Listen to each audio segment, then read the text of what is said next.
Hello, welcome to my YouTube channel.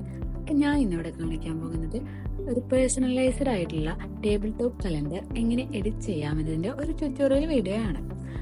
New ഇയർക്ക് വരില്ലേ, അപ്പോൾ നമുക്ക് നമ്മുടെ ഫോട്ടോസൊക്കെ വെച്ചിട്ട് നമ്മുടെ സ്പെഷ്യൽ ഡേയ്സൊക്കെ നോട്ട് ചെയ്തിട്ടും നോട്ട്സോ ഒക്കെ കൊടുത്തിട്ട് ഒരു പേഴ്സണലൈസ്ഡ് കലണ്ടർ ഉണ്ടാക്കാം. സോ വീഡിയോ ലാസ്റ്റ് വരെ കാണാം. ഇഷ്ടപ്പെട്ടാൽ ലൈക്ക് ചെയ്യുക, കമൻറ്റ് ചെയ്യുക.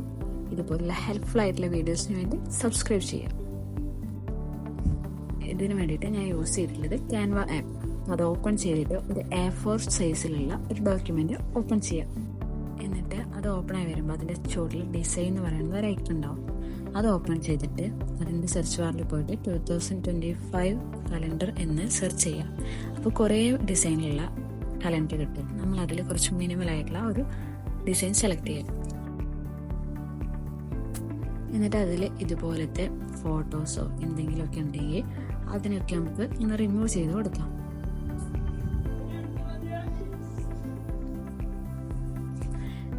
എന്നിട്ട് പിന്നെയും എലമെന്റ്സിൽ പോയിട്ട് ലൈൻ എന്ന് സെർച്ച് ചെയ്തിട്ട് ഒരു ലൈനെ സെലക്ട് ചെയ്യാം. അതിനെന്നിട്ട് തിക്നെസ്സും ഇതൊക്കെ ഒന്ന് കുറച്ച് കൊടുത്തിട്ട് അതിൻ്റെ കൃത്യം സെൻട്രലായിട്ട് അഡ്ജസ്റ്റ് ചെയ്ത് വെക്കാം. എന്നിട്ട് നമുക്ക് ജനുവരിയുടെ അണ്ടറിലുള്ളത് ഒരു ഗ്രൂപ്പും ഫെബ്രുവരിയുടെ അണ്ടറിലുള്ളതിന് നമുക്ക് വേറൊരു ഗ്രൂപ്പും ആക്കി മാറ്റാം.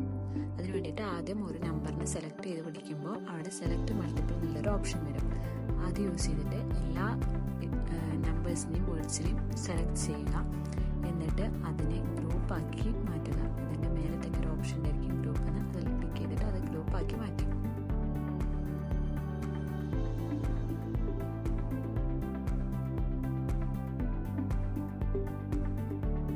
ഇനി നമുക്കിതിന് ബാക്ക്ഗ്രൗണ്ട് കൊടുക്കണം. അപ്പോൾ അതിന് വേണ്ടിയിട്ട് നമുക്ക് ഇഷ്ടപ്പെട്ട ബാക്ക്ഗ്രൗണ്ട് പിൻട്രസ്റ്റിൽ നിന്നും ഡൗൺലോഡ് ചെയ്യാം.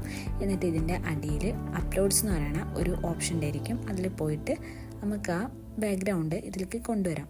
എന്നിട്ട് അതിനെ റീസൈസ് ചെയ്യുകയും ഒക്കെ ചെയ്തിട്ട് നമ്മൾ ഇഷ്ടത്തിനനുസരിച്ച് അവിടെ ഒരു ബാക്ക്ഗ്രൗണ്ട് ഉണ്ടാക്കാം. അതേപോലെ രണ്ടെണ്ണത്തിലും ചെയ്യണം. ഇപ്പോൾ ഇതിൻ്റെ മേലൊക്കെ ആയിട്ടാണ് വരുന്നതെന്നുണ്ടെങ്കിൽ അതിനെ പൊസിഷനിൽ പോയിട്ട് അറേഞ്ചിൽ ബാക്ക്വേർഡ് ഫോർവേഡ് അങ്ങനെ ഇട്ടിട്ട് നമുക്കതിനെ താഴേക്കും മേലേക്കും ഒക്കെ ആക്കി മാറ്റാം. അതിനുശേഷം നമുക്കിതിൻ്റെ ഫോണ്ട് മാറ്റണമെന്നുണ്ടെങ്കിൽ അതിൽ ഓരോന്നിൽ ക്ലിക്ക് ചെയ്ത് കഴിയുമ്പോൾ നമുക്കതിന് ഫോണ്ടിൻ്റെ ഓപ്ഷൻ വരും. അതിനനുസരിച്ച് നമുക്ക് ഇഷ്ടമുള്ളതിനനുസരിച്ച് അവിടെ ഫോണ്ട് ചേഞ്ച് ചെയ്ത് കൊടുക്കാം.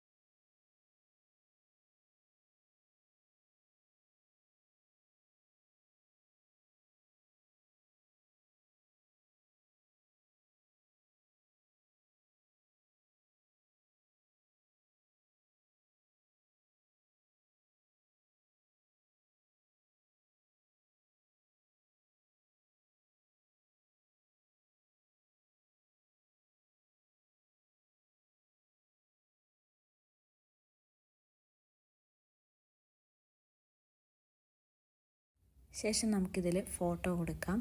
ഇപ്പോൾ നമുക്ക് അതിനെന്തെങ്കിലും എഫക്റ്റോ എന്തെങ്കിലും എഡിറ്റ് ചെയ്യണമെന്നൊക്കെ ഉണ്ടെങ്കിൽ പിക്സാർട്ടിലോ അല്ലെങ്കിൽ ഏതെങ്കിലും ആപ്പിലൊക്കെ ഇട്ടിട്ട് എഡിറ്റ് ചെയ്തിട്ട് അത് ഇതിലോട്ട് അപ്ലോഡ് ചെയ്യാം. എന്നിട്ട് അതിൽ കൃത്യ സൈസിനനുസരിച്ച് റീസൈസ് ചെയ്തിട്ട് നമുക്ക് വെക്കാം.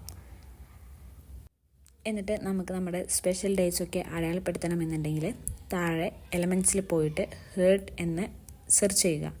അപ്പോൾ നമുക്കൊരു ഷേപ്പ് കിട്ടും. അതിന് നമ്മളിഷ്ടത്തിന് കളർ മാറ്റണമെന്നുണ്ടെങ്കിൽ അതിൻ്റെ അടിയിൽ ഓപ്ഷൻസ് ഉണ്ട്. അതിൽ പോയിട്ട് കളർ ചേഞ്ച് ചെയ്യാം. എന്നിട്ട് അതിന് സൈസ് കുറച്ചിട്ട് ഏത് ഡേറ്റാണോ നമുക്ക് വേണ്ടത് അവിടെ കൊണ്ടുപോയിട്ട് അതിനെ പ്ലേസ് ചെയ്ത് വെക്കാം.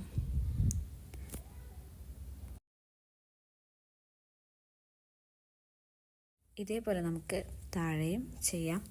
അങ്ങനെ ഇത് ഫുൾ എഡിറ്റ് ചെയ്ത് കഴിയുമ്പോൾ നമുക്കിതിന് മേലൊരു ഓപ്ഷൻ ഉണ്ട് സേവ് ചെയ്യാനുള്ളത്. അത് യൂസ് ചെയ്തിട്ട് സാധാ PDF ഒന്നും ആക്കാണ്ട് നോർമലായിട്ട് ഇതിന് സേവ് ചെയ്യാം. ഇതേപോലെ നമുക്ക് എല്ലാ മാസത്തിൻ്റെയും ചെയ്തെടുക്കാം.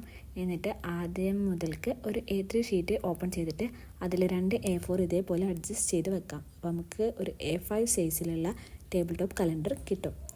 ഇത് നമുക്ക് PDF പ്രിൻ്റ് ആക്കിയിട്ട് ഡൗൺലോഡ് ചെയ്യാം. എന്നിട്ട് നമുക്കത് പ്രിൻ്റ് ചെയ്തിട്ട് റിംഗ് ആൽബത്തിൻ്റെ റിങ്ങും ബോർഡ്സും ഒക്കെ യൂസ് ചെയ്തിട്ട് ഇതുപോലൊരു ടേബിൾ ടോപ്പ് കലണ്ടറോ ഇല്ലെങ്കിൽ നമുക്കത് ബൈൻഡ് ചെയ്യാൻ കൊടുക്കുകയോ ചെയ്യാം. സോ അത്രയേ ഉള്ളൂ. ഇതേപോലെ ഹാങ്ങിങ് കലണ്ടറിൻ്റെ ട്യൂട്ടോറിയൽ വീഡിയോയും ഞാൻ ഇടുന്നതായിരിക്കും. അപ്പോൾ അത് കിട്ടാൻ വേണ്ടിയിട്ട് സബ്സ്ക്രൈബ് ചെയ്യുക. എല്ലാവർക്കും ഹെൽപ്ഫുൾ ആയെന്ന് വിചാരിക്കുന്നു. ആയെങ്കിൽ ലൈക്ക് ചെയ്യുക, കമൻറ്റ് ചെയ്യുക. നിങ്ങളുടെ സംശയം എന്തെങ്കിലും ഉണ്ടെങ്കിൽ അതും കമൻറ്റ് ബോക്സിൽ ചോദിക്കാം.